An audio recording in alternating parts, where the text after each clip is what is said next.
Right now, as you watch this on Saturday the 8th of August, 2026, France is 3 days away from doing something no major European economy has tried, banning cold sales calls outright.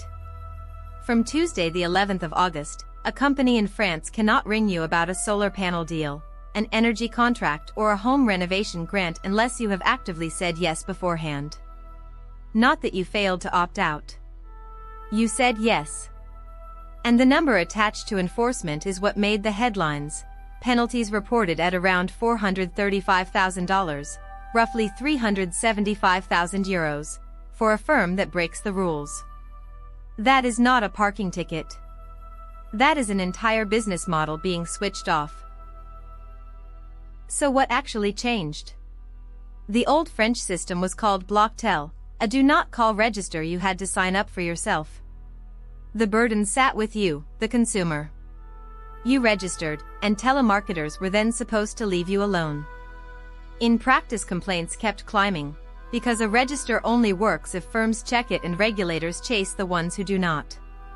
The new law, backed by Emmanuel Macron's government, flips the logic completely. France moves from opt-out to opt-in. Consent must be explicit, and it must exist before the call.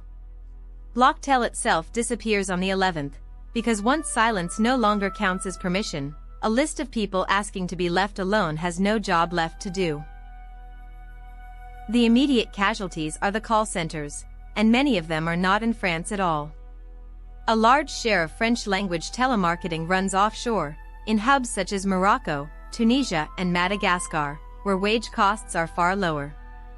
Those operations are built on high-volume dialing into French lists, and high-volume dialing is precisely what this law removes.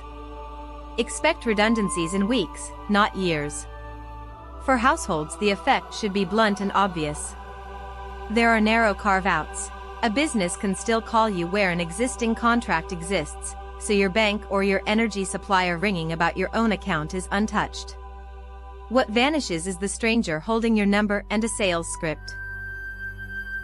The open question is enforcement, and French consumers are already saying so loudly online. The complaint is simple. A ban is only as strong as your ability to report a number and see consequences land on the people behind it. Watch 3 things over the coming months. First, whether the DGCCRF, France's consumer and fraud watchdog, publishes real sanctions rather than warnings. Second, whether cold selling simply migrates to text messages, WhatsApp, and automated voice drops, which is the standard response when one channel closes. Third, whether other governments copy the model. Britain, Ireland, and Spain all run opt-out registers carrying the same weakness France has just abandoned, and a French success story becomes a ready-made template. Here is the takeaway.